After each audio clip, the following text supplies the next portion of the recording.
महाराज हम तो वही पढ़ा रहे हैं जो आपने पढ़ाया कहा है। हम बिल्कुल भी जिससे ये भगवान का भक्त बन जाए, जिससे ये सज्जन बन जाए, वो शिक्षा दे ही नहीं रहे हैं। ये कैसे असुर बने, कैसे आतंकवादी बने, कैसे दूसरे को मारना पीटना सीखे, निर्दोष के ऊपर ये कैसे शस्त्र चला दे, निहत्थे के ऊपर ये कैसे प्रहार करे, यही इसको सिखाया जा रहा है। तो ये सीख क्यों नहीं रहा है? बोले महाराज ये तो अब हमको पता चल गया, वहां तो ये सीख ही रहा था, लेकिन यहां आके नहीं बताया, इसको हम फिर से सिखाएंगे। आप हमको अवसर दो। बोले ठीक है, मेरे सामने से ले जाओ। तब तो ले गए और ले जा करके पुनः सिखाने लगे। प्रहलाद जी सीख भी लेते हैं और फिर पूछते हैं उनके गुरुजन कि आज फिर से तुम्हारे पिता पूछेंगे तुमको सबसे अच्छा क्या लगा, बताओ। इसके बाद तुम क्या बताओगे? बोले गुरुदेव, भगवान की भक्ति से अच्छा और क्या लगता है? आत्म कल्याण ही सबको अच्छा लगता है। भाई पत्नी भी किसके लिए प्रिय लगती है? अपने लिए प्रिय लगती है। शरीर भी अपने लिए प्रिय लगता है, स्वजन भी अपने लिए, पदार्थ भी अपने लिए, साधना भी अपने लिए, सब तो आत्मा के लिए प्रिय लगता है। और आत्मा का कल्याण जिसमें हो वो प्रिय क्यों नहीं लगेगा? आत्मा का कल्याण भगवान की भक्ति से है, भगवान के ज्ञान से है।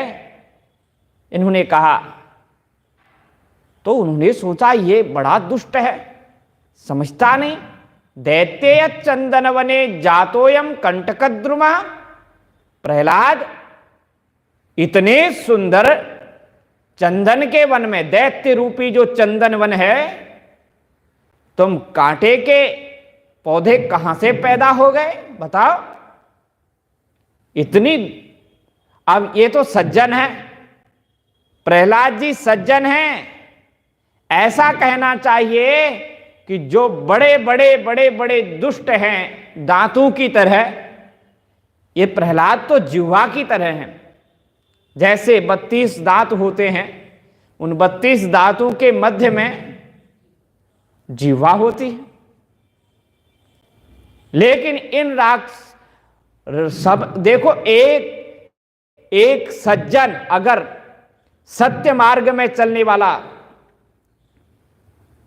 हमारे गुरुदेव ने एक कविता लिखी है, उस कविता का एक पंक्ति है, उस पंक्ति में कहते हैं सत्याग्रही प्रहलाद जैसा।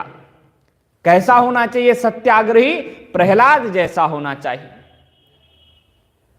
और देशभक्ति हो शिवासम, शौर्य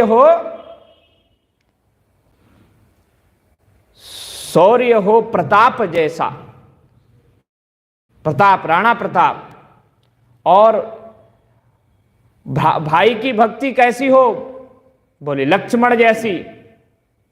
और प्रतिज्ञा कैसी हो? पितामह भीष्म की जैसी। बड़ी लंबी कविता है, उसमें सारे लोगों के सद्गुण इकट्ठे किए गए हैं। हो धनुर्धर राम जैसा, भरत जैसा त्याग हो, त्यागी भरत। और राष्ट्रभक्ति हो शिवासम, और भक्ति हो गौरांग सी। ऐसे करके बहुत सारे बताए गए हैं। उसमें गुरुदेव लिखते हैं कि भक्ति जो होना चाहिए, सत्य प्रतिज्ञ और सत्य मार्ग में चलने वाला सत्याग्रही। कैसा? बोले प्रहलाद जैसा। एक सज्जन व्यक्ति करोड़ों दुष्टों के ऊपर भारी पड़ जाता है, सत्य राह पर चलने वाला। अब ये डर रहे हैं, इसलिए तो कह रहे हैं ये कंटक कहां से पैदा हो गया जो पूरे चंदन के वन को खराब कर रहा है, नष्ट कर देगा।